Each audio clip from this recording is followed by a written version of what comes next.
सर्वांना नमस्कार. आज आपण तोत्तोचा हे तेत्सुको कुरोयानागी लिखित श्री कोबायाशी सरांशी संबंधित त्यांचे मुख्याध्यापक यांच्याशी संबंधित पुस्तक पाहणार आहोत, याविषयी चर्चा करणार आहोत. आणि याचा अतिशय नितांत सुंदर अनुवाद चेतना सरदेशमुख गोसाई यांनी केलेला आहे. या लेखिकेंचं मनोगत आपण त्यांच्या शब्दात पाहूया. तोमोई आणि तिची स्थापना करणारे सोसाकू कुबोयाशी यांच्याबद्दल लिहिण्याची फार वर्षापासूनची माझी इच्छा होती. यातला कुठलाही प्रसंग मी कल्पनेनं निर्माण केलेला नाही. हे सारं खरं खरं घडलंय आणि सुदैवानं मला ते अजून जसंच्या तसं लक्षात आहे. हे लिहिण्याची तीव्र इच्छा मला होतीच, मात्र त्याचबरोबर हे पुस्तक तयार होण्यासाठी दुसरं एक कारण आहे. माझी मोडलेली प्रतिज्ञा किंवा वचन, यामुळे हे पुस्तक साकारते. मी मोठी झाल्यावर तोमोईमध्ये शिक्षिका होण्याचं वचन कोबायाशींना दिलं होतं. दुर्दैवाने ते वचन पूर्ण करण्याची संधी मला मिळालीच नाही. म्हणून लोकांना किमान तोमोई आणि कोबायाशी विषयी अधिकाधिक सांगावं, त्यांचं मुलाबद्दलचं प्रेम जगाला माहिती करून द्यावं, तसंच मुलांना शिकविण्यासाठी त्यांनी कोणकोणते मार्ग अवलंबले याची माहिती द्यावी, हा या लेखा मागचा माझा प्रामाणिक हेतू. श्री कोबायाशींनी 1963 साली या जगाचा निरोप घेतला. आज जर ते हयात असते तर अजूनही कित्येक गोष्टी ते तोमोई बद्दल सांगू शकले असते. आजही मी जेव्हा माझ्या सुखी आणि आनंदी बालपणाकडे पाहते तेव्हा जाणवतं की ज्या केवळ बालपणाची मौज असं मी समजत होते, ते सारे उपक्रम कोबायाशींनी फार फार विचार करून विशिष्ट उद्दिष्ट डोळ्यांसमोर ठेवून आखलेले होते. अरेच्छा, म्हणजे तेव्हा त्यांच्या मनात असं असणार हे आज वाटतंय. तेव्हा अर्थातच त्या कशाचीच मला जाणीव नव्हती. या प्रत्येक नव्या शोधाबरोबर माझी त्यांच्याबद्दलची कृतज्ञता वाढत जाते.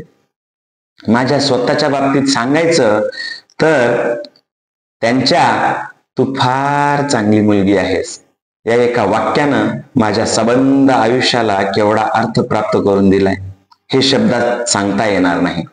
मी तोमोईमध्ये गेले नसते किंवा मला कोबायाशी भेटले नसते तर कदाचित शाळेतून काढून टाकलेली वाईट मुलगी असा कायमचा शिक्का माझ्यावर बसला असता आणि मनात कसले तरी न्यूनगंड घेऊन मी आयुष्यभर जगले असते. तोमोई गाकुएन टोक्योच्या दक्षिण पश्चिम रेल्वे लाईनवर जियुगाओका स्टेशन पासून पायी 3 मिनिटांच्या अंतरावर होतं. तोमोईच्या जागेवर आता मोठं पिकअप सुपर मार्केट आणि एक मोठा वाहनतळ आहे. एक दिवस तिथं माझ्या जुन्या शाळेचे कुठलेही अवशेष बाकी नाहीयेत हे माहीत असताना तोमोईच्या आठवणींच्या ओढीनं मी तिकडे गेले. वाहनतळानजीक मी गाडीचा वेग कमी केला. मला आठवलं, हीच तर ती जागा आहे जिथं आगगाडीच्या डब्यातले वर्ग भरत होते, जिथं खेळाचं मैदान होतं. पण तेवढ्यात पार्किंगच्या अधिकाऱ्याने माझी गाडी बघितली आणि मोठ्यानं म्हणाला, "आत येऊ नका, आत येऊ नका, इथे जागा नाहीये." मी पटकन गाडी परत फिरवली. माझ्या मनात त्याला सांगावंसं वाटलं, मी फक्त गतस्मृतींना, जुन्या आठवणींना उजाळा देते, बाकी मला काही नकोय. एका खोल विषादानं माझं मन भरून आलं. वेग वाढवून तिथून जाताना मी माझ्या अश्रूंचा बांध मोकळा करून दिला. जगात इतरही अनेक उत्तम शिक्षण तज्ञ असतील, त्यांचेही असेच आदर्श असतील आणि मुलाविषयी त्यांनाही खूप प्रेम असेल. अशा आदर्श शाळा निर्माण करण्याची त्यांची स्वप्नही असतील. अशी स्वप्न सत्यात आणणं खरोखरच किती कठीण असतं याची मला पूर्ण कल्पना आहे. 1937 साली तोमई सुरू झालं. करण्याआधी कित्येक वर्ष कोबोयोशींना तयारी करावी लागली होती आणि 1945 साली तोमई जळून गेलं. इतकं छोटं आयुष्य लागलं 7-8 वर्षांचं. मला नक्की ठाऊक आहे, मी जेव्हा तोमईमध्ये होते तेव्हा कोबोयोशींचा उत्साह भरभरून वाहत होता आणि त्यांच्या नवनिर्मितीच्या योजना पुऱ्या अर्थानं बहरल्या होत्या. आणि मग अचानक माझं मन दुःखानं भरून येतं. मग मला वाटून जातं की जर युद्धच झालं नसतं तर न जाणे अजून किती मुलांना त्यांच्या मायेच्या उभेत वाढण्याची, शिकण्याची संधी मिळाली असती. या पुस्तकात मी कोबायाशींची शिक्षण पद्धती मांडण्याचा प्रयत्न केलाय. सगळी मुलं स्वभावतः चांगली असतात यावर त्यांचा पूर्ण विश्वास होता. पण हा चांगुलपणा वयस्करांच्या तसंच आजूबाजूच्या वातावरणाच्या दुष्प्रभावानं बिघडू शकतो हेही त्यांना ठाऊक होतं. म्हणूनच त्यांचं मुख्य उद्दिष्ट होतं ह्या चांगुलपणाची जी रुजवात करण्याचं आणि तो वाढीला लावण्याचं. म्हणजेच मुली मोठी होताना त्यांची वैयक्तिकताही टिकून राहावी, मुलांची वाढ जास्तीत जास्त स्वाभाविक व्हावी, निसर्गाशी त्यांची एकतानता व्हावी म्हणून ते प्रयत्न करत असत. त्यांचं निसर्गावर फार प्रेम होतं. त्यांची धाकटी मुलगी मियोचान सांगत होती की तिचे वडील तिला लहानपणापासूनच चला आपण निसर्गाचा ताल लय शोधूया असे म्हणत आणि दूरवर फिरायला घेऊन जात. प्रत्येक 3 नोव्हेंबर हा आमच्या गोड आठवणीत वसलेला क्रीडा दिन. त्या दिवशी तोमोईचे माजी विद्यार्थी कुहोन बुस्सू मंदिरातील एका सभागृहात पुन्हा एकत्र येत. तेथे कोण कधी शाळेत होते याला काही महत्व नसते. जरी आमची 40शी उलटलेली आहे आणि आमच्यापैकी काही जण 50शीला आलेले आहेत, आम्हा सर्वांची मोठी झालेली आहेत, तरी सुद्धा आम्ही सर्वजण एकमेकांना लहानपणीच्याच उपनावांनीच बोलवितो, अगदी तसंच जसं आधी करत असो. कोबायाशींनी दिलेल्या अनेक प्रेमभऱ्या भेटीपैकी ही पुनर्मिलन ही त्यांनी दिलेली अजूनही एक ठेव.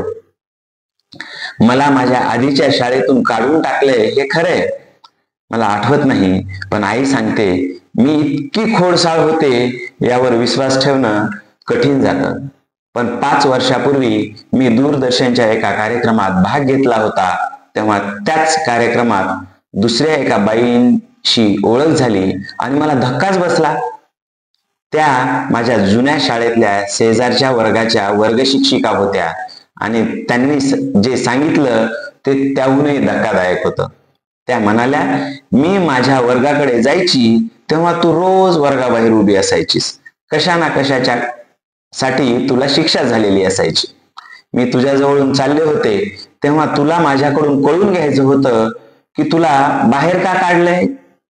एकदा तू मला विचारलं होतंस, तुम्हाला बँडवाले नाही का आवडत. मला हे कधीच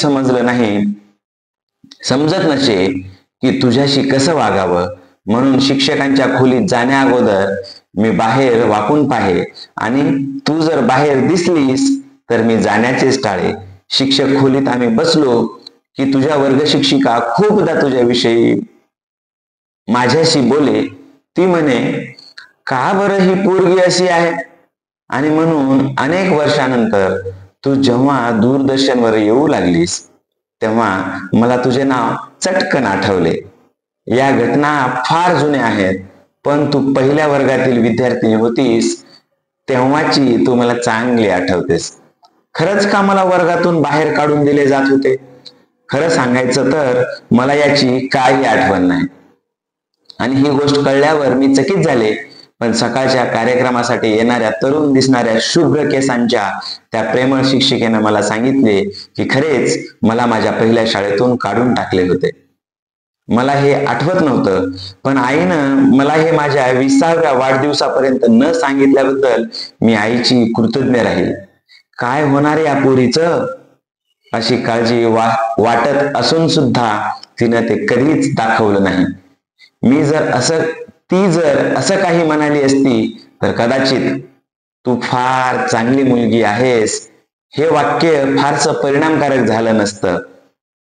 आईने असे काही म्हटले असते तर मी तोमोई गाकुएन मध्ये आपले पहिले पाऊल टाकताना केवढी उदास आणि कितीतरी बुजलेली राहिली असते.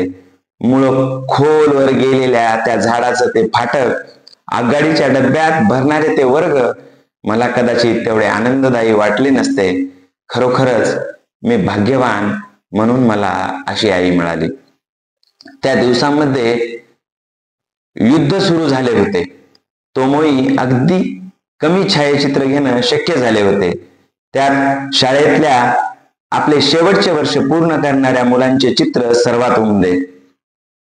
अशा वेळी पूर्ण वर्ग सभागृहाच्या समोरील पायऱ्यांवर एकसाथ उभा होई. एकत्र होण्याआधी चला चला, लवकर चला, फोटोसाठी चला अशी हाक येई आणि मग दुसऱ्या वर्गातील मुलंही येऊन त्या गर्दीत घुसत. ते ओळखणं कठीण होऊन बसे की कुठली मुलं कुठल्या वर्गातली आहेत. आमच्या माजी विद्यार्थ्यांच्या पुनर्भेटीत यावर खूप चर्चा होई. कोबायाशी अशा वेळी काहीच म्हणत नसत. त्यांना कदाचित असे वाटत असावे की एकाच वर्गाच्या औपचारिक आणि गंभीर छायाचित्राऐवजी शाळेतली सर्व मुलांची अगदी जिवंत छायाचित्र कधीही चांगली. ती छायाचित्रे पाहताना आजही वाटते की खरोखरच तोमोईचा अंश त्यात उतरलाय. तोमोईबद्दल मला खरं तर खूप काही लिहिता येईल, पण तोत्तोचान सारखी लहान मुलगी व्यवस्थित समजून घेतलं तर किती बदल घडू शकतात हे जरी मी लोकांपर्यंत पोहोचवू शकले तरी मला खूप बरं वाटेल. वयस्कांकडून योग्य दिशा मिळाल्यामुळे तोत्तोचान सारखी मुलगी मोठी झाल्यावर इतरांसमवेत आपले जीवन जगायला शिकली.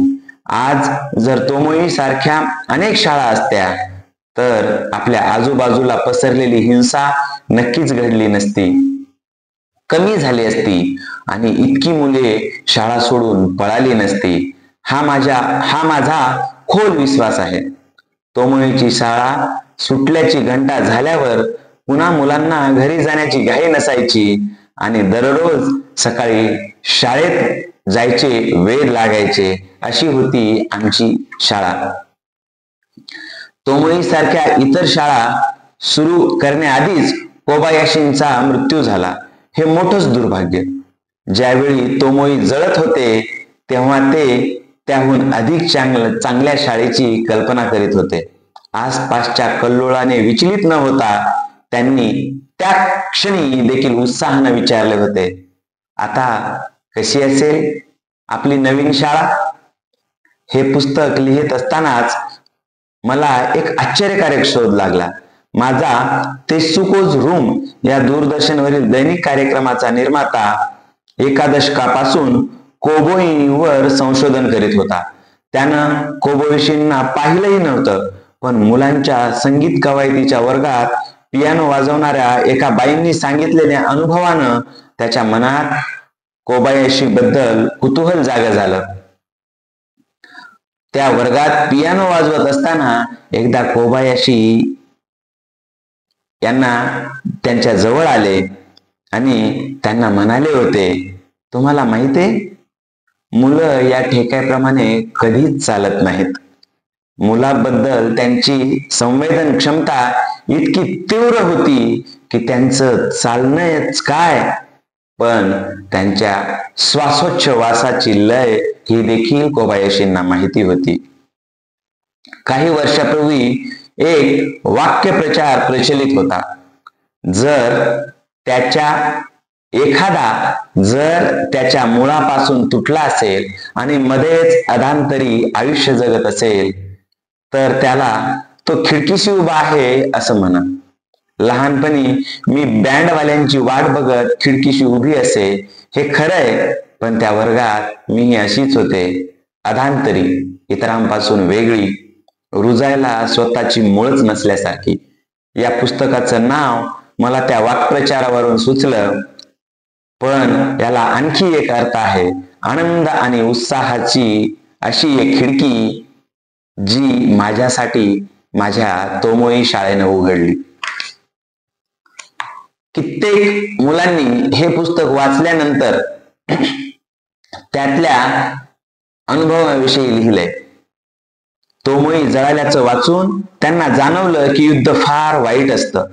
मुलांच्या या प्रतिक्रिया वाचून या पुस्तक लेखनाचं सार्थक झालं असं वाटतं. पण हे लिहिताना मात्र वाटत असे की हे वाचून जर विद्यार्थ्यांच्या शिक्षकांना आणि पालकांना कोबायाशी नावाचा मुलावर अथंग प्रेम करणारा आणि त्यांच्यासाठी झटणारा एक माणूस होऊन गेला एवढं समजलं तरी खूप होईल. अर्थात त्याच वेळी एक भीती वाटत होती की आजच्या स्पर्धेच्या जगात कोबायाशींचे विचार अति आदर्शवादी शिक्षक म्हणून नाकारणार तर नाहीत ना. पण झालं मात्र उलटच. पुस्तक वाचल्यावर कित्येक शाळेत मोकळ्या तासांना मुलांना पुस्तकाचं एक एक प्रकरण वाचून दाखवण्यासाठी शिक्षकांनी प्रयत्न केले. त्यावर चित्रही काढायला सांगत. आजच्या शिक्षण पद्धतीनं त्यांचं मन चिंतित होत असे आणि कोबायाशींच्या पद्धतीचं थोडं तरी अनुकरण करण्याचा ते निश्चय करीत असत. अशी पत्र वाचून डोळ्यात पाणी उभं राहील. वाटे कोबायाशींसारखा विचार करणारे कितीतरी लोक आहेत. जपानी शिक्षक माझ्या पुस्तकाच्या अनेक प्रकारांनी उपयोग करत होते. गेल्या वर्षी शेतीवाडीचे शिक्षक हे प्रकरण 3रीच्या पाठ्यपुस्तकात घातलं गेलं. जुनाट शाळा हे प्रकरण 4थीच्या नीतिशास्त्र आणि शिष्टाचाराच्या पुस्तकात घातलं गेलं. अशी काही पत्र होती की जी वाचलं की मन उद्विग्न व्हावं. बाल गुन्हेगार सुधारगृहात राहणाऱ्या एका मुलीनं लिहिलं होतं, माझी आई जर तोत्तोचानच्या आईसारखी असती आणि मलाही कोबायाशी भेटले असते तर कदाचित मी आज इथं आले नसते. जगात रोज 40,000 आणि वर्षात 1.5 करोड मुलं उपासमारीशी संबंधित रोगांना बळी पडतात. या गरीब बालकांची स्थिती समजावून घेऊन त्यांचा अहवाल देण्याचं काम युनिसेफनं माझ्यावर सोपवलंय. या उन्हाळ्यात मी आफ्रिकेत आणि कदाचित आशियाई देशातही जाईन. आज जर कोबायाशी हयात असते तर त्यांना खूप आनंद झाला असता आणि ते म्हणाले असते, तुम्हाला माहितीये, तुम्ही सर्व एक आहात. तुम्ही जगाच्या पाठीवर कुठेही राहा, कुठलंही काम करा, तुम्ही सर्वजण एक आहात, कोबायाशी नेहमी सांगत. आज आपण लेखिकेचं मनोगत पाहिलं, यावर थोडा विषयी संवाद साधला. जर तुम्हाला हे चॅनल आवडलं असेल तर आपण या चॅनलला सबस्क्राईब करा, शेअर करा, लाईक करा. माझी सर्व शिक्षक बांधवांना ही एक विनंती आहे की आपल्या शाळेमध्ये जर